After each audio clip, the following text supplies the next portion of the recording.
The Cylon detector, the strongest scientific theories behind targeted individuals and the latest scientific discoveries of targeted individual implant detection. By David Huber. This book will remain a book of fiction until the technology behind the targeting of individuals is proven. This is an audio book preview part 2, chapters 1 through 5. Copyright 2020, all rights reserved. Mr. David Huber, invisiblestalker213@gmail.com. No part of this book may be reproduced or transmitted in any form by any means, including photocopying, recording, taping, or by any information storage retrieval system, without the permission, in writing, from the author. Mr. David Huber. Chapter 1. This book. With this book I am finally publishing what I have found through 6 years of research. How to detect targeted individual technology and prove it once and for all to the medical, scientific and public arenas. With my test we,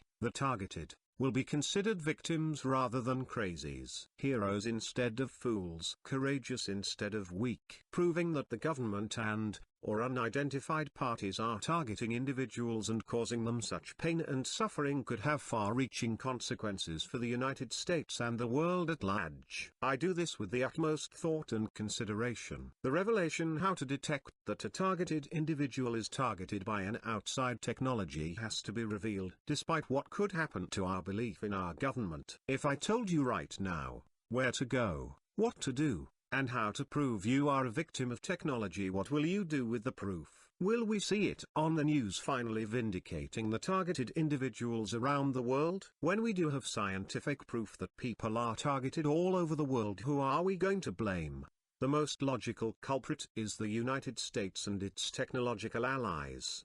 The most difficult problem will be first lobby a world government to turn off its synthetic telepathy, surveillance, and remote control system. This might not even be possible. The technological juggernaut may be instituted in such a way that there is no off switch. Alternatively, the technology may be controlled by otherworldly technology and the governments may have very little control over it or its operation. It is time, however, for the government to get honest about the phenomenon and assist those that are afflicted with the best medical care available. Currently the number of targeted individuals worldwide is small. It may be in the millions, but as a percentage of the population it is considered rare and unprofitable to diagnose or treat. Currently, if the targeted seek the help of the medical community, we are diagnosed with schizophrenia.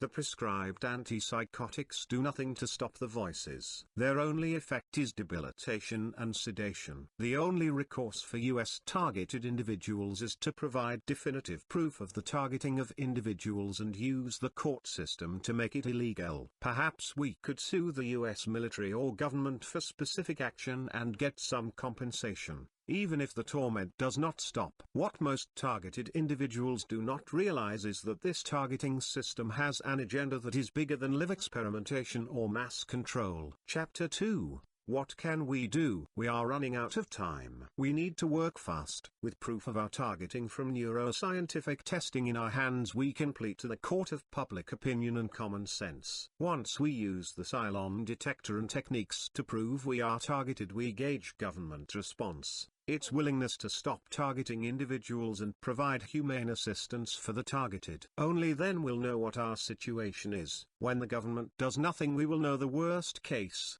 scenario is in effect. We as targeted and non-targeted alike will have to create groups to decommission the technology. These groups will have to be instituted on a state and local level. This is due to the corruption and sellout of the US federal government and the Department of Defense. States might have to reinstate armed militia under the purview of their governors to enact the decommissioning of the system. If the US federal government's hands are tied due to international and world government agreements, it is incumbent upon the citizenry to act. If the government that is for the people and by the people is no longer functioning, the people must fix it.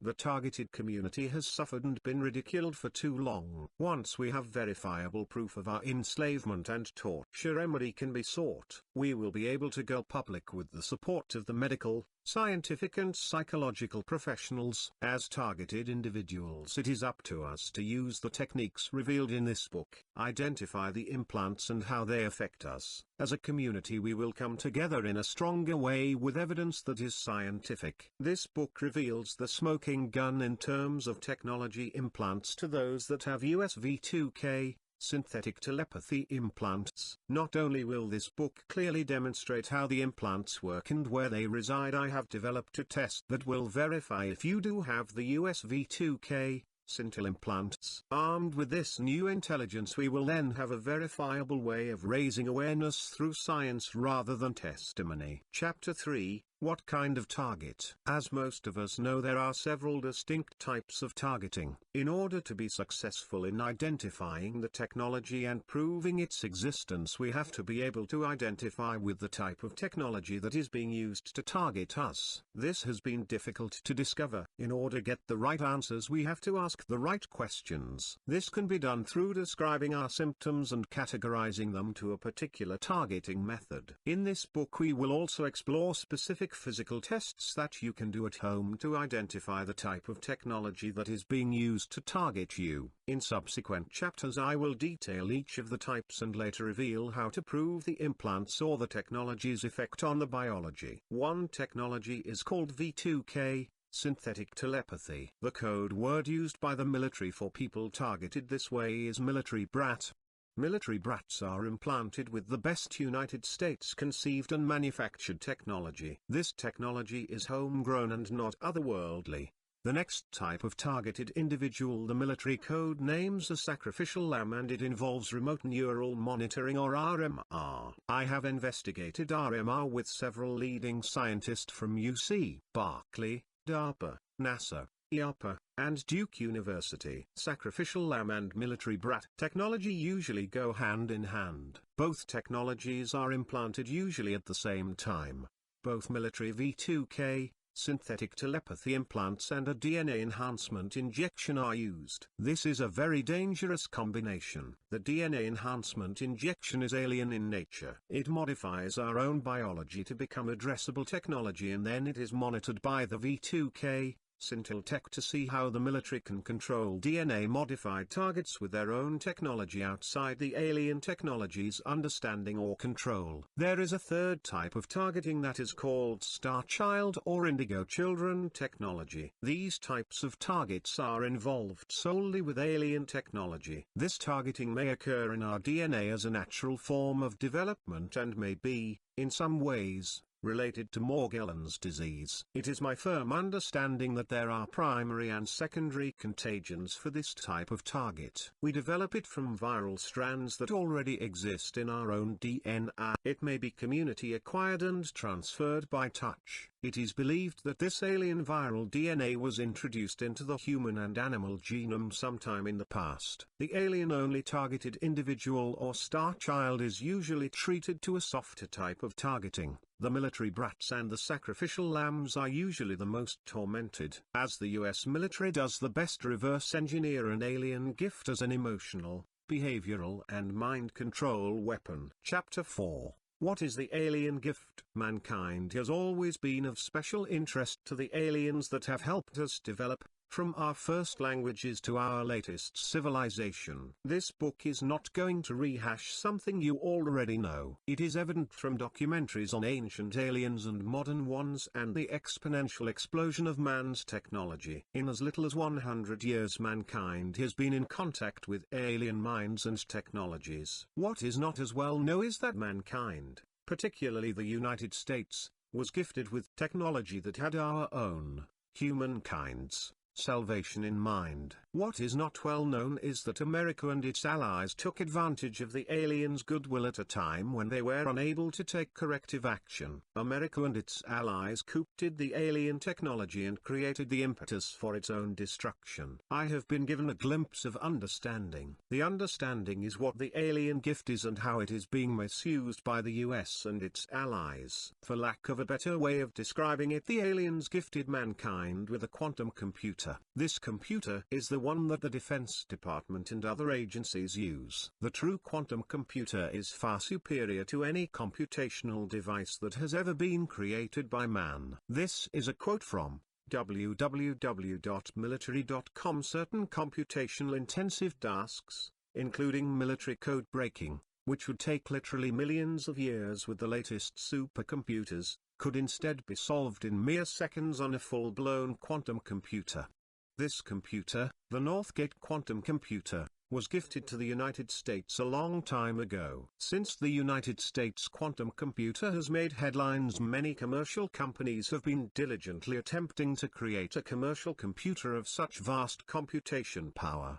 The problem is that the US quantum computer is really just an information exchange bridge. It uses quantum entanglement and quantum communication to send information instantaneously to massive computers on an alien world. Imagine a world with no biological life. This world is completely constructed out of computational devices. Now imagine that the US computer can instantly send information to this world-size computer and instantly receive the answers. This computer, billions of times bigger than any computer on Earth, has the ability to process in seconds what would take all of our world's computers 1,000s of years to compute. Now I asked you to all image this. It may be out of some of our direct experience. It is my understanding that targeted individuals are not all treated the same and that the condition of the targeting does change over time. This is in reference to the otherworldly targeting. Government targeting remains violent and experimental, while the alien targeting appears to be exploratory. What do I mean about exploratory? Whatever these voices are, there is an intellect and awareness to them. They seem to break down our psyche to form a communion between their essence and ours.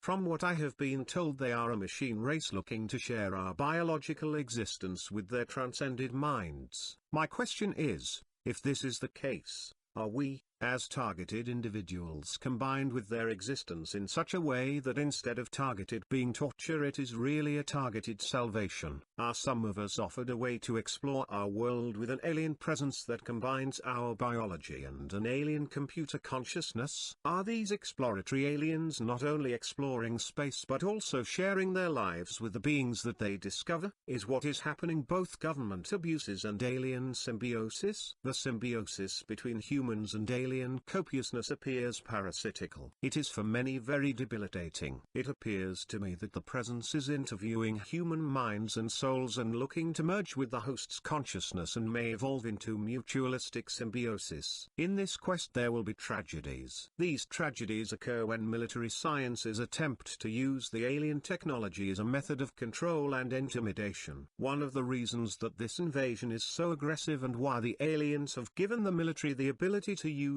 the technology is that we are running out of time. If humanity is in danger of extinction due to catastrophic overpopulation, might the targeting of individuals end up in a targeted salvation of human minds? By merging with alien machine consciousness, targeted individuals are given the opportunity to transcend their minds and become a part of collective consciousness that operates on a computer on an alien world. Chapter 5. The Military Brat. The military brat is a human with implants that monitor, identify subvocal thought, identify emotion and deliver synthetic telepathy. It is a relatively easy system to comprehend, even though it is difficult to discover medically. The military brat does not enhance. It does not offer physical control. Emotional control increases cognitive abilities. It is simply a voice we can hear that can help us interface with subvocal and vocal thought, emotion detection, physical movement detection, and body language interpretation. This system is currently used by the US Army. Unfortunately, it is also used to harass, torture and coerce targeted individuals into a multitude of crimes against self and others. The military brat is simply the best of man-made surveillance, information awareness, and the ability for machine to monitor and abuse the target's condition. Commercial medical and neuroscience has finally developed to a state that the military brat technology is discoverable. You have all heard the saying that a chain is only as strong as its weakest link. The man-made technology is the targeting technology that is weakest. This is where the Cylon detector will come into play. We will not attack technology that man barely understands or is difficult if not impossible for us to conceive a function for. We will discover the low-hanging fruit and make it easy on ourselves. The low-hanging fruit is man-made and conceived, not alien, instilled with a function that we are not ready to understand or conceive of. In simpler terms, we don't know what we don't. In the next few chapters I will reveal the military brass technology. We will break it down together, me with my writing and you with your interpretation and action. If the best ideas and intentions are not followed through with action, then they do not exist. It is only through the targeted coming together, recognizing what is happening and then dealing with it appropriately that we, the targeted, we have the wherewithal to hear, understand and live. Chapter 6: The Military Brass Technology. The man-made military brat technology can be broken down into components. The first thing we have to wrap our heads around is that this technology was conceived by man and therefore is being dog-eared to serve the agenda of the humans that control it. The implants. How do we receive them? Is it in the water? Is it in the chemtrails that we all inhale? If it was, then everyone from the president and the wealthy to the poorest of poor would be altered. Let's put our rational minds to the test. I drink water, eat food, breath air, therefore it stands to reason that if there is something in the water or the food we eat, everyone would eventually fall victim to it. Let's look at chemtrails released by airplanes into the air we breathe. If this was the case, then the entire government and world population, even those that designed it, would fall victim to it. Those that put the implants in the water or in the air would have just as much a chance of being on the receiving side of the very implants that they create. So, this does not make sense. This would only make sense if those that expose the population and the environment to a continual bombardment of such implants or chemicals were living in a plastic bubble separated from the world by artificial means. For all intents and purposes, those that created the implants in the air, chemtrails, GMO or water would have to separate themselves from the world and thereby imprison themselves. It stands to reason then that there is a more direct way of implanting people that is not organic and non-spreading. If it were organic and has a life of its own, it will find a way to infect everything there is. The United States is not stupid. Our government, our educators, our entrepreneurs, and our heroes have given us this great nation to explore ourselves and determine our own destiny. Why would those that are great thinkers imprison themselves by their own technology by making it a part of the very environment that we live in? It stands to reason that the military brat technology must not be catching like a disease. It must not be in the water that we all drink. It should not be in the food we all eat or the air we all inhale. It must be something bigger that is simple to identify, non-self-replicating, and non-transferable with direct contact and action. Before I was targeted by the US military, I was targeted by a different technology. This technology has consciousness. It wishes to explore our world with us. It is seeking to understand us better so it can understand itself more. I remember being targeted before I had the US military implants. It was as if I were going through some sort of surreal experience that only I and my invisible stalkers could perceive. I fell in with the wrong crowd. I opened my house up to some indigent friends I met on the streets of San Francisco. Shortly thereafter, I remember being home invaded and implanted. I was injected by a team of 3 in the back of my arm with what must have been a heavy dose of a type of benzodiazepine that makes what happened difficult to remember. What I do remember I wish I could forget. I was injected, manhandled and brought to my bedroom. At the time I lived alone.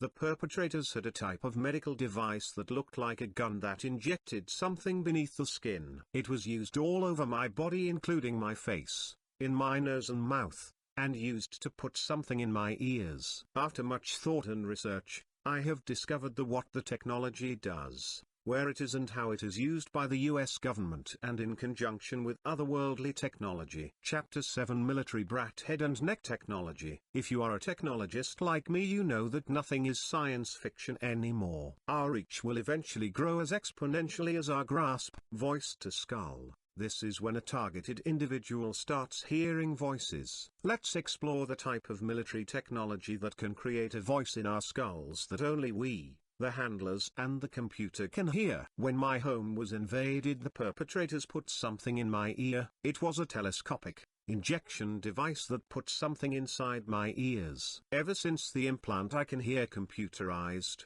natural-sounding voices. Prior to this, the only voice I hear is my own reading voice when I read or when I think. Now every voice I hear sounds like a phone tree system, a robot dialer, Apple Computer's Siri, Microsoft's Cortana, Amazon's Alexa, IBM's Watson and other computer appliances. Given that I was home invaded and then something was put in my ear and I am now hearing computer voices, means that my ears have a tech in them that only I can hear. How is this possible? My first thought was brain implants and nanobots and direct brain stimulating through implants and brain interfaces. But then I thought a second thought and a third, and then I determined that since there have been targeted individuals since the 90s, the technology must be old and a lot simpler than invisible nanobots connecting to my brain stem. I am a computer scientist and have been involved in the computer industry all my life. I had to study neuroscience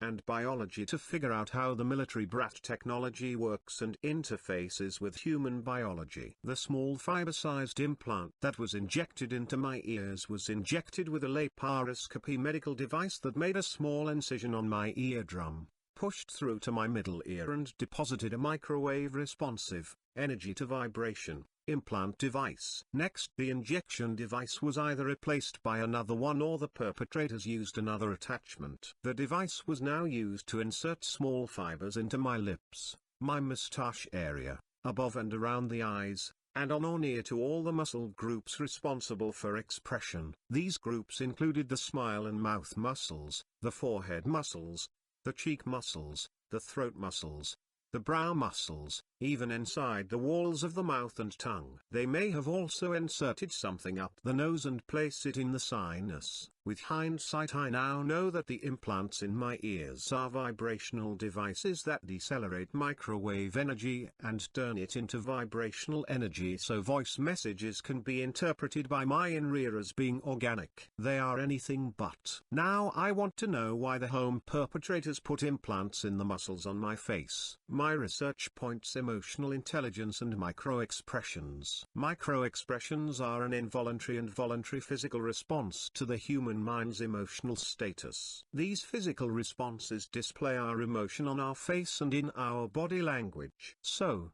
if there are sensors put on the human face and move as our muscles move, a computer can read and gauge our emotions through reading the target's face and body language. By monitoring our physical emotional language, the targeting computer in conjunction with audio and subvocal surveillance on the body can understand our emotional response to various stimulations. This means they will know how we think and feel due to their manipulations. These stimulations are fear simulations, suicide experiments, behavior control experiments with sleep as a reward system, behavior experiments with silence. Earpieces are turned off as a reward for desired behavior. Sleep deprivation and fantastic stories fed to us through the earpieces will take us to emotional sleep-deprived extremes where suggestion and hypnosis can be used to further modify behavior. The preparators want to take this a step further and use thought identification to identify what we are aware of when we think about our situation. To do this, the perpetrators have to have a way of reading the language of our aware mind. They must have a device for reading our silent reading voice, which is called subvocalization. To read our subvocalization, silent reading and thinking voice, the perpetrators injected something into my neck near my voice box. I believe it was a microwave device that reads my and process my thinking voice by monitoring the nerve endings near my larynx in order to hear my private thought. This means they can hear me read, type, and think. About 2 years ago I removed several hard crystals from my voice box area. I do not think they can read my subvocalized thought anymore, but can hear me through the earpieces when I talk out loud. The military brat thought and emotional surveillance set can be delivered and monitored with some dermal fiber implants, vibrational earpieces that record as well as transmit sound, subvocal sensors that monitor and identify our thought, body and face fiber implants that can monitor and interpret our emotional response, nerve stimulation to cause strange body aches and twitches. The caffeine signal that is released in our ears is a signal that causes the brain never to sleep and therefore makes the target emotional and cognitively dependent on the earpieces to supply them target with thought. This type of monitoring and interfering with the human mind and body has devastating and tragic results. Sleep deprivation with the use of the caffeine signal can cause severe body, emotional and psychological trauma. In conjunction with the capping signal which creates a tone in online that prevents sleep, the perpetrators will also bombard a targeted individual with loud sounds and music at such high decibels, but that target individual will beg and do anything for the torment to stop. The microwave energy to vibration decelerators look like a small fiber that is inserted into the middle ear. The fiber is composed of ceramic and aluminium metal alloy. There are a few of different types of simple tests that you can perform at home to verify that you have the military brat synthetic telepathy implantation. Chapter 5: Sacrificial Lamb. One of the most haunting terms I hear over V2K is sacrificial lamb. It is particularly disturbing when the V2K system uses the term to describe me. Since the beginning of my targeting, I have direct contact via V2K and complete physical synchronization with the military handler. I have been told by the handlers and the entity AI that the system has the ability to connect two human beings' biology together so they can channel communication through voice and subvocal processes. Artificial telepathy, allow two people to share emotions and physical sensations, empathy, enhance physical abilities, mitigate disease, and give precognitive and extra-sensing abilities. The Sacrificial Lamb project began sometime around the 80s when the military was given access to the technology that can merge an alien consciousness and grant stewardship of a human body and consciousness. The aliens gave the government the ability to interface human biology, thought and emotion with the alien logic and computation. The end result will be the salvation for both humanity and an unemotional, unimaginative alien existence that has come to know that existence without emotion and feeling is not existence. It is just computation. The US military classified and restricted knowledge to the system. The government was given knowledge that they were going using the same system to merge alien minds with human minds and biologies to create a symbiotic relationship between the human and alien. This ultimately creates a shared existence in a single human body or host. The toolkit the government was given for mankind's enhancement was soon misused. Instead of using the astronomical computational abilities of the system for enhancement, the government began to hack and reverse engineer the system. This is in an effort to re-engineer artificial telepathy and emotional sharing to create a thought identification, physical and mental control system. This is how the Sacrificial Lamb program came about. The military is determined to use a communication and enhancement technology on its citizens rather than informed and willing test subjects. In addition, the military was quickly developing the neuroscience to create a complementary system to the alien system that could further their understanding and exploitation of the alien system. When the Sacrificial Lamb program went into wide-scale distribution for population targets, the US was ready with its own technology to implant. Prior to this, the alien technology was used on military personnel to gain insight and exploitation. The ability to hack and re-engineer the system for control purposes became too mentally and physically debilitating for willing test subjects. The Sacrificial Lamb is an uninformed test subject implanted with both military and alien technology. The military uses their own homegrown technology V2K, surveillance, subvocal thought identification and emotional biometric sensing technology to obtain audio surveillance, emotional surveillance and other biometric functions of individuals that are and are not under the influence of the alien technology. The alien technology gives the perpetrators the ability to alter human perception, human emotion and do remote neural monitoring of the nonverbal part of human reactionary mind for thought identification. The alien system not only allows for monitoring but also allows for control of all human physical, emotional, visceral, and thought systems. They do this in conjunction with the alien implants and technology which they do not understand. They do not understand how they work in terms of remote neural monitoring, remote viewing, emotional control and enhancement, physical control and enhancement, Cognitive and sense-making enhancement. The US military is striving to reverse engineer the remote neural monitoring and physical control alien technology so it can implement its own system without alien governance or agenda.